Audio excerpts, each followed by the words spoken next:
કચ્છના Nakhatrana police station વિસ્તારમાં તાંત્રિક વિધિના નામે છેતરપિંડીનો બનાવ સામે આવ્યો છે। પોલીસે 2 આરોપીને ઝડપી કાર્યવાહી હાથ ધરી છે। તો આરોપીઓએ રૂપિયા ડબલ કરવાની લાલચ આપી છેતરપિંડી આચરી હતી। આરોપીઓએ છેલ્લા 7 વર્ષમાં ફરિયાદી પાસેથી ટુકડે ટુકડે કુલ 7,50,000 રૂપિયા પડાવ્યા હતા। પોલીસે ફરિયાદના આધારે ગુનો દાખલ કરી વધુ તપાસ હાથ ધરી હતી। બંને આરોપીઓને ઝડપી 7,20,000 રૂપિયા રોકડા અને મોબાઈલ ફોન કબજે કરવામાં આવ્યા હતા। સમગ્ર મામલે પોલીસે કાયદેસરની કાર્યવાહી હાથ ધરી છે। નડતર દૂર કરવા માટે અને તમને નાણાકીય લાભ થશે, ખેતરમાંથી ઘરેણા મળેલો માટલા મળશે, પૈસા ડબલ થઈ જશે, એ બધી લાલચો આપીને તાંત્રિક વિધિ કરવાના બહાને એમની પાસેથી પૈસા પડાવતા હતા। એવી બાતમીના આધારે એ લોકોએ ચટકું ગોઠવીને આ 2 ઈસમોને પકડીને તેમને અટક કરેલા છે અને નામદાર કોર્ટમાં એમને રજૂ કરીને 2 દિવસના રિમાન્ડ મેળવેલા છે। સુરતના લીંબાદ વિસ્તારમાં યુવકની હત્યાનો મામલો સામે આવ્યો છે। લીંબાદ પોલીસે આરોપીને સાથે રાખી રિકન્સ્ટ્રક્શન કર્યું। આરોપીને ઘટનાસ્થળે લઈ જઈ તપાસ કરવામાં આવી। ઘટનાનું વર્ણન કરાવી પ્રાયોગિક પુરાવા એકત્રિત કરવામાં આવ્યા। લીંબાદ પોલીસે એક સગીર સહિત 6 આરોપીઓની ધરપકડ કરી છે। 24 વર્ષીય યુવક પર ચપ્પુ વડે હુમલો કરવામાં આવ્યો હતો। 5 વર્ષ અગાઉ મૃતક અને એક આરોપી જેલમાં હતા। તો જેલમાં મૃતક અને આરોપી વચ્ચે અથડામણ થઈ હતી। અથડામણનો બદલો લેવા માટે મૃતકે આરોપીના ઘર ઉપર હુમલો કર્યો હતો। આરોપીની માતાને બચાવવા વચ્ચે પડેલા ગણેશ પાટીલની હત્યા કરવામાં આવી હતી। તો ગણેશની હત્યાનો બદલો લેવા માટે જયેશ ઉપર હુમલો કરી તેને મોતને ઘાટ ઉતારી દેવામાં આવ્યો હતો। તો સુરતનો આ મામલો સામે આવ્યો છે કે જ્યાં હત્યાના આરોપીઓને ઘટનાસ્થળે લઈ જઈને રિકન્સ્ટ્રક્શન કરાવવામાં આવ્યું હતું। તો 5 આરોપીઓને સાથે રાખીને આખી ઘટનાનું રિકન્સ્ટ્રક્શન કરવામાં આવ્યું હતું, જેમાં 24 વર્ષીય યુવક પર ચપ્પુ વડે હુમલો કરવામાં આવ્યો હતો અને તે હુમલાને અંજામ આપવામાં આવ્યો હતો। ત્યારબાદ જે તમામ આરોપીઓ છે તેની અટકાયત કરીને ઘટનાનું રિકન્સ્ટ્રક્શન કરાવડાવ્યું હતું। અમદાવાદના બોપલમાં સામાન્ય બાબતે ખૂની ખેલ ખેલાઈ ગયો છે। જમવા જેવી સામાન્ય બાબતે એક માસિયાઈ ભાઈએ પોતાના ભાઈની હત્યા કરી દેતા ચકચાર મચી જવા પામી છે। તો જમવા બાબતે થયેલા ઝઘડા દરમિયાન આરોપીએ રસોડામાં વપરાતી છરી વડે પોતાના ભાઈ પર હુમલો કરી દીધો હતો। ગંભીર ઇજાઓ થવાને કારણે યુવકનું મોત નીપજ્યું। તો બોપલ પોલીસે આરોપીની ધરપકડ કરી વધુ તપાસ હાથ ધરી છે। બાબતે અંદરોઅંદર જે રકઝક થઈ તેમાં વિષ્ણુના હાથમાં ડુંગળી સુધારતી વખતે જે છરી હતી એ છરી તેણે રામુના પેટમાં મારીને તેની હત્યા નિપજાવેલી છે। બોપલ પોલીસે આની હત્યાની જાણ થતાં ઘટના સ્થળે પહોંચીને જે આરોપી છે વિષ્ણુ કુશવા તેની તાત્કાલિક જ અટકાયત કરેલી અને હત્યાનો ગુનો નોંધીને આગળ કાયદેસરની તપાસ હાથ ધરેલી છે। અમદાવાદ શહેરમાં વૃદ્ધને ડિજિટલ એરેસ્ટ કરીને 7 કરોડ 12 લાખ પડાવનાર 12 આરોપીઓને સાયબર ક્રાઇમે ઝડપી લીધા છે। તો TRAI મુંબઈ ક્રાઇમ બ્રાન્ચના અધિકારીની ઓળખ આપીને ઈડીમાં વેરિફિકેશનના બહાને આરોપીઓએ વૃદ્ધના બેંક એકાઉન્ટમાં જમા રૂપિયા ટ્રાન્સફર કરાવ્યા હતા। વેરિફિકેશન બાદ રૂપિયા પરત આપવાનો વિશ્વાસ પણ આપ્યો હતો। પોલીસની તપાસમાં આ રૂપિયા માત્ર 4 બેંક એકાઉન્ટમાં જમા થયા હોવાનો ખુલાસો થયો છે, જેમાં 2 એકાઉન્ટ બિહાર, 1 આસામ અને 1 દિલ્હીનું એકાઉન્ટ હોવાનું સામે આવ્યું છે, જેમાંથી કેટલાક રૂપિયા અમદાવાદ અને સુરતના 6 બેંક એકાઉન્ટમાં મોકલવામાં આવ્યા હતા। તો આરોપી હિતેન્દ્ર સોલંકી સટ્ટામાં રૂપિયા 6 લાખ ગુમાવી ચૂક્યો છે, જેથી તેણે શોર્ટકટથી રૂપિયા કમાવા માટે આ કામ શરૂ કર્યું હતું અને અન્ય આરોપીઓ માત્ર નજીવા કમિશનની લાલચમાં કામ કરતા હતા। અમદાવાદ ખાતે એક સિનિયર સિટીઝન છે, 83 વર્ષના રિટાયર્ડ પ્રોફેસર છે, એમની સાથે એક ડિજિટલ અરેસ્ટનો બનાવ બનેલો હતો, જેમાં એમને પ્રથમ એક નોર્મલ કોલ આવેલો હતો અને કોઈએ પોતાને ટ્રાઈના અધિકારી તરીકે ઓળખ આપી હતી અને જણાવ્યું હતું કે આપના મોબાઈલ નંબરથી કોઈ સેલિબ્રિટીને પોર્નોગ્રાફિક વિડીયો સેન્ડ કરવામાં આવેલા છે, જેની FIR મુંબઈ ક્રાઇમ બ્રાન્ચ ખાતે થયેલી છે। એવું કહીને પછી ડરાવીને એ જે સિનિયર સિટીઝન છે એમને વિડીયો કોલ કરવામાં આવ્યો હતો। ત્યાં વિડીયો કોલમાં પોલીસ અધિકારી બનીને, ત્યારબાદ સુપ્રીમ કોર્ટના જસ્ટિસ બનીને અને ઈડીના અધિકારી બનીને અલગ અલગ લોકોએ એક સેટઅપ સેટ કરીને વાત કરેલી હતી।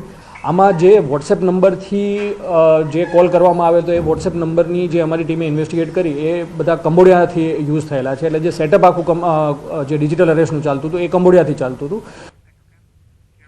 રાજ્ય સરકારની ડ્રગ્સ વિરોધી મુહિમ વચ્ચે સ્પેશિયલ કોર્ટનો વર્ષની શરૂઆતમાં જ અગત્યનો ચુકાદો સંભળાવવામાં આવ્યો છે। અમદાવાદના સરખેજ ફતેવાડી વિસ્તારમાં એમડી ડ્રગ્સનું વેચાણ કરતી મહિલા અને 3 આરોપીઓને દોષિત ઠેરવી સખત કેદ અને દંડની સજાનું એલાન કરવામાં આવ્યું છે।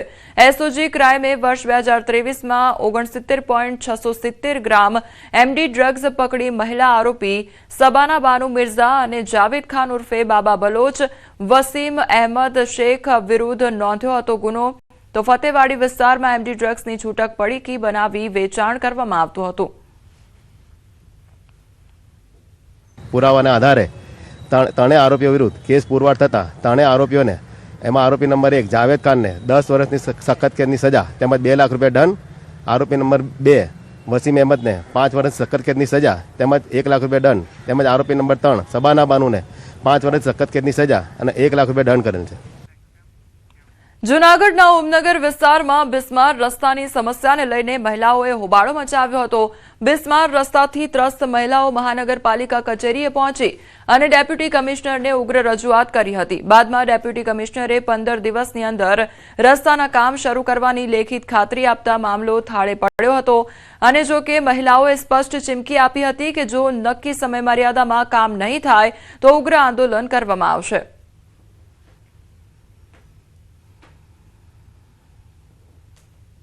અમે અધિકારીઓને ડેપ્યુટી કમિશનરને બધાને મળી લીધું છે। એમને અમે વાત કરેલી છે। એમને એમ કીધું છે કે તમારા ટેન્ડર પાસ થઈ ગયા છે, 15 દિવસમાં અમે કામ ચાલુ કરાવી દઈશું। એને એમને 10 દિવસ આપ્યા, 5મો દિવસ 5 દિવસ અમે એક્સ્ટ્રા વધારીને કીધા છે કે અમે 15 દિવસ રાહ જોઈએ છીએ, 15 દિવસમાં કામ ચાલુ કરાવી દઈશું અને નહીં થાય તો 16મો દિવસ પાછો અમારા મહિલાઓનો રહેશે।